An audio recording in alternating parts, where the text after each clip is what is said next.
What's going on, Saviors? GH here. We're going to do the skill rebalance update of July 28, 2020. I hope I can do them all, but I don't think so. We're just gonna cut it again. Anyway, we're gonna do whatever we can today. Starting from the Namoi change, then maybe half of it. As much as possible, we're gonna show each classes and show to you guys the change. And with that said, let's do this.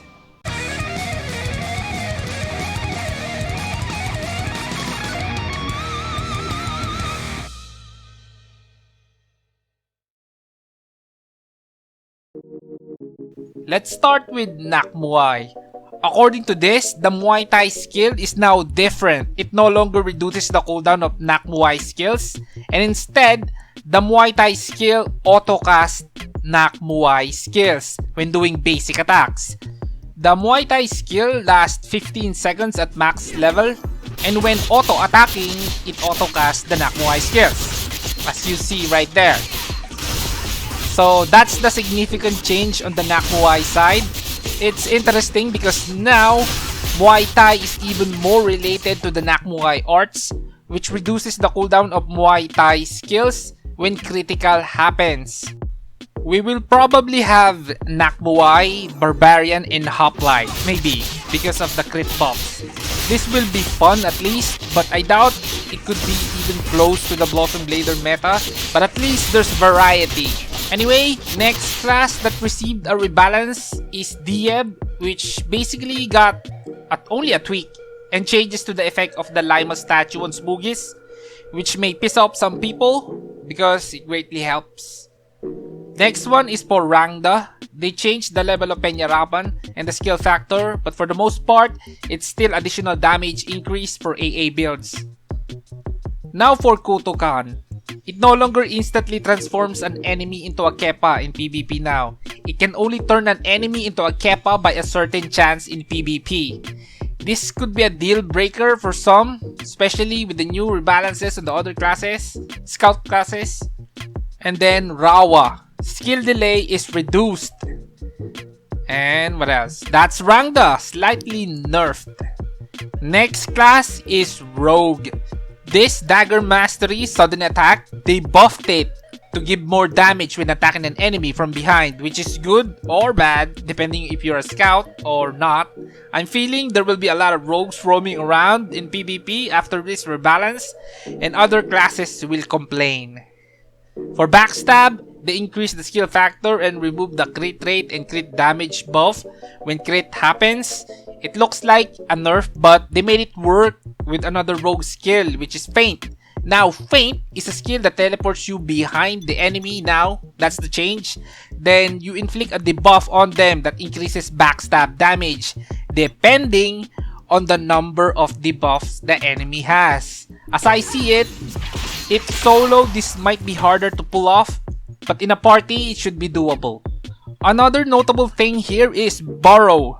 Now you can move while burrowed, and when you press the burrow button again, you can silence enemies. This will be an overused skill in PvP for sure. For the other skills, they tweaked it by a bit and nothing much there. Next class is Sorcerer. They increased the duration of Summon Servant, which should have been done a long time ago. But look at the bright side, they finally made it 30 minutes after all these years. For Desmodus, they nerfed it because they increased the combat capability for the base summons. Next class is Squire. The equipment maintenance gives better attack and defense increase now. Higher attack, higher defense when maintaining your equipment. For the refreshment table, the most notable thing here is they nerfed the HP increase of Salad. They basically cut the HP increase in half. This could be bad for people with low HP. Next class is Ardito. This Ardito assault here, to put it simply, when you use Ardito skills, dagger type attacks get stronger, gets more crit rate, and more damage. This definitely tells us not to use pistol when having Arditos. Anyway, this is good because Arditos getting skill damage increase. This is always one of the key considerations on taking a class. So, good for Ardito. For all the Ardito skills, they got nerfed. by a lot, but the assault attribute will probably make up for the loss of skill factor. Next is Corsair. They buff brutality, which makes it even more enticing. If you add 3 levels to the max of brutality, you can get 72% more damage, and that's a lot. And considering how easy it is to use, just use it one time and it's there for 30 minutes. That alone will make Corsair very enticing. And they removed sudden attack on Corsair, which will probably piss off dagger users. Now for Blossom Bladers, they added more damage. Just joking. They lowered the casting time when using one-handed swords. This is probably to help Hackapel Blossom Bladers.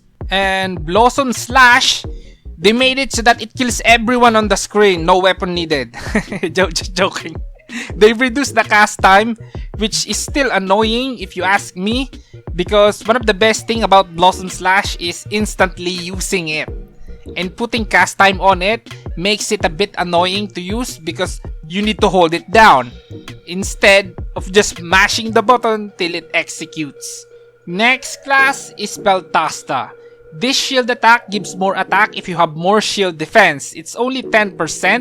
I need to test it out even more to have a better grasp if this is good or not. Then Shield Mastery, Block Speciality, now gives a debuff when block succeeded. The debuff is called Loophole, and any enemy affected by Loophole increases the damage of Rim Blow and Umbo Blow. And those two skills get an increase in skill factor. Shield Lob also got an increased skill factor.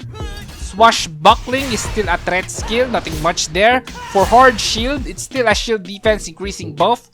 And for High Guard, it's just level 1 now, and it still functions the same, but with a bit of change. And what is this? Now, they added a new attribute for Beltasta, and it's called High Guard Iron Defense.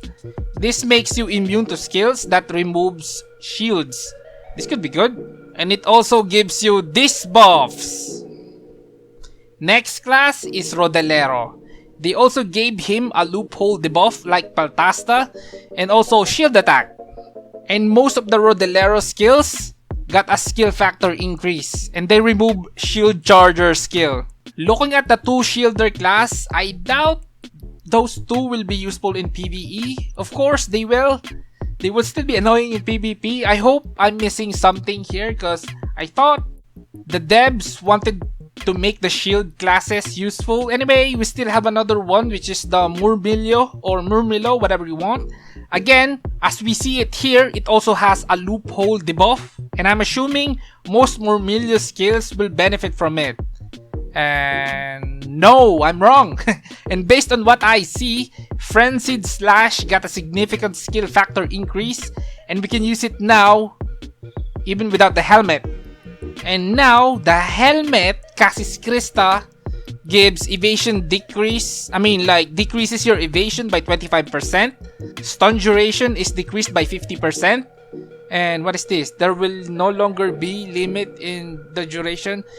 If I understand this correctly, I think that means Cassis Christa is now a skill with no duration, which is great because putting that on and off is just tedious. You're not pro MLG when you're putting that helmet on and on. This is a good change, but let us see if that's true. Let me log on to my Murmillo. And this confirms it. And according to this, all the Murmillo skills got skill factor increase with some additional effect added to them. Nothing notable. And then Sprint can now remove slow, but for the most part, it's still a movement speed increase. But they added a new attribute. It's called Sprint Melee, which removes the movement speed, doubles the duration, increases AoE attack ratio, and gives additional area damage when using Murmillo skill. Let us test it. And here it goes. This could be useful for PvE. One of these days, I will make a video about it. And then for the other skills, more skill factor increase. Next is Hackapel. As I see it, most Hackapel skills got skill factor increase and slight changes. And this Hackapale skill is reworked. Now for a short duration, Some of the attacks of your dagger will be put on your main weapon. If you're using a shield, some of the shield defense is given to the main weapon as an attack addition. I just realized this could be good for Blossom Bladers to increase the damage of Blossom Slash. This is interesting. This could provide a variety. We need further testing with this. And what else do we have here? More skill factor increase. Okay.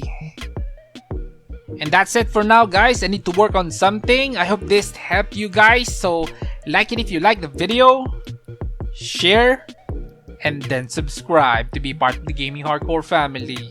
And as always, this is Gaming Hardcore. See you in the next one.